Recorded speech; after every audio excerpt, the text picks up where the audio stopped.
vous pouvez nous expliquer en ce qui concerne les salariés. Oui. Alors, en ce qui concerne les salariés, le salarié doit faire une lettre à son employeur, dont nous lui fournissons le texte, bien entendu, et cette lettre n'est pas destinée à obtenir de l'employeur un aval, elle est destinée à être transmise à l'URSSAF. Parce qu'il ne faut pas qu'on transforme cette affaire en affrontement entre le salarié et son employeur, qui n'ont ni l'un ni l'autre besoin de cela. Il faut simplement que ce soit l'URSSAF qui soit amené en première ligne, et notre stratégie est en train de porter ses fruits, puisque pas plus tard qu'hier, nous avons enfin obtenu une réponse qui est exploitable de l'URSSAF par un de nos militants, qui l'avait interrogé de manière très pressante. Et l'URSSAF développe un certain nombre d'arguments, aussi frelatés les uns que les autres, mais enfin ce sont les leurs, qui vont nous permettre de porter plainte pénale pour discrimination et pour refus d'appliquer la loi. Et donc nous sommes en train de préparer cette plainte. Il faut que vous sachiez également qu'il y a aussi une plainte, que nous avons déposé une plainte par l'intermédiaire d'un de nos adhérents contre le directeur de la Sécurité sociale au ministère. C'est un haut fonctionnaire. Elle est actuellement instruite au tribunal de grande instance de Paris par le juge Dando. Nous attendons sa décision, soit la mise en examen du directeur de la Sécurité sociale, soit un non-lieu, on va voir. Et il se trouve que c'est maître Gilbert Collard, avant qu'il ne devienne député, qui avait porté cette plainte pour notre adhérent, tout simplement parce que l'adhérent le connaissait. Voilà. Donc voilà ce qu'il en est pour les salariés.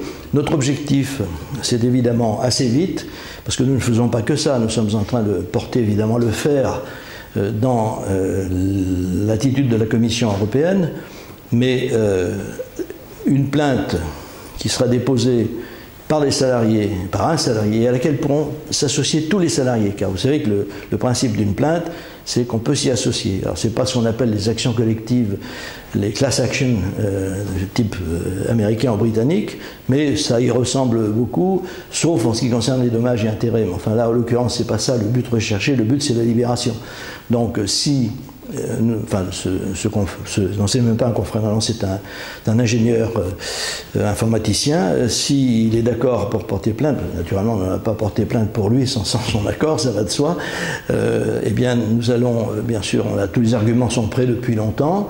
Nous allons déposer cette plainte et nous demanderons à tous les salariés de s'y associer, de façon à faire masse et de façon à débloquer. Nous avons une autre façon de débloquer les choses, qui est, bien sûr, la voie qui est la plus normale, celle de l'intervention de la Commission européenne, qui devrait normalement se faire, car il faut que je vous raconte comment les choses se sont passées très récemment. Nous avons constitué avec tous les groupements qui se sont créés tous ces temps-ci un collectif appelé La France en Europe. L'objectif, ce n'est pas de prendre des positions politiques sur l'Europe, mais de faire appliquer les lois européennes en France, et notamment celles qui nous concernent. Donc ce collectif a été reçu par le cabinet de M. Michel Barnier, qui est le commissaire au marché intérieur, qui est compétent donc dans ce domaine. Il a été reçu, c'est moi qui le conduisais, le 28 juin dernier. Donc nous avons échangé naturellement tous les arguments possibles et imaginables, et nous sommes rentrés donc à Paris avec l'idée que au mois de septembre sans doute, car fin juin c'était déjà tard pour prendre des décisions, nous aurions une réponse. Et 15 jours ou 3 semaines après, je reçois d'une des personnes que j'ai citées tout à l'heure, ma consoeur Jennifer Landry, un document dans lequel elle me dit « Tiens, regarde, ça pourrait peut-être t'intéresser ». Ah, si ça m'avait intéressé. Elle avait parlé avec ce que les Britanniques appellent understatement, c'est-à-dire en n'exagérant pas. C'est un document absolument extraordinaire. C'est un communiqué de la Commission européenne daté du mois de janvier 2012, donc assez récent, qui est consacré à la situation de l'assurance en Bulgarie. Alors vous allez me dire, la Bulgarie, oui, mais la Bulgarie, c'est l'Europe. Et que dit le communiqué en termes extrêmement clairs? C'est que les lois européennes sur l'assurance doivent s'appliquer à tous les organismes d'assurance maladie, en Bulgarie comme ailleurs. Voilà ce qu'il ne voulait pas nous dire depuis des années, ce qu'il refusait de nous dire, et qui est dit dans un texte, tout simplement. Il suffisait de le chercher. Alors j'ai été un peu vexé que ce ne soit pas moi qui l'ai trouvé, parce que quand même, c'est moi le chef. Hein. Mais enfin, j'étais ravi, évidemment, que cette charmante consoeur ait trouvé ce document absolument essentiel, parce que vous savez, on a beau travailler, moi je ne fais que ça pratiquement 12 heures par jour et depuis des années, mais il y a des choses qui peuvent vous échapper, c'est pour ça qu'il faut être nombreux, c'est toujours une très bonne chose.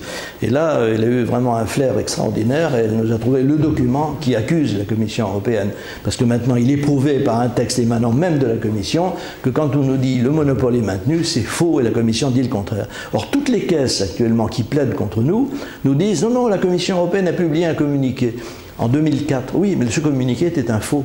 Il a été fait par la délégation à Paris de l'Union européenne, qui n'est pas du tout un organisme compétent pour prendre le moins de communiqués que ce soit, qui est simplement un endroit où on distribue les papiers qui émanent de la vraie Commission européenne. Et ce qui nous sert actuellement comme preuve suprême de l'existence du monopole, c'est à peu près aussi consistant que ce que pourrait qu'un communiqué qui serait émis par l'épicier du coin parce qu'il vend des yaourts et qui serait pris au nom de Danone. Voilà, c'est la même chose, c'est-à-dire des gens qui n'ont aucune compétence pour prendre le moins de communiqués que ce soit, sauf qu'ils étaient eux aussi entre les mains du gouvernement français.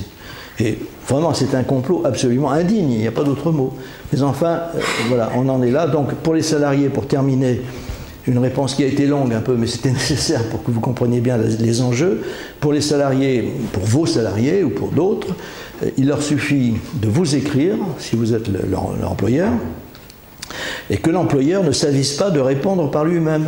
Parce que j'ai des employeurs qui m'envoient des lettres en me disant, enfin tout de même, vous vous rendez compte, je prends des risques. Et je dis, mais monsieur, vous ne prenez aucun risque, ce n'est pas à vous de le faire. Vous transmettez à l'URSSAF, et c'est une affaire entre votre salarié et l'URSSAF. Et donc, tous les salariés vont pouvoir se joindre maintenant à la plainte dès qu'elle sera déposée. Et donc, je pense que ça ne sera pas très long avant que... Parce que les directeurs de caisse, quand ils vont avoir des plaintes aux fesses, pardonnez-moi l'expression, c'est eux que ça vise, hein, c'est eux personnellement. Hein, c'est pas un organisme qui se trouve quelque part dans un cloud computer. Non, non, c'est vraiment eux en personne. Et ça leur plaît pas beaucoup.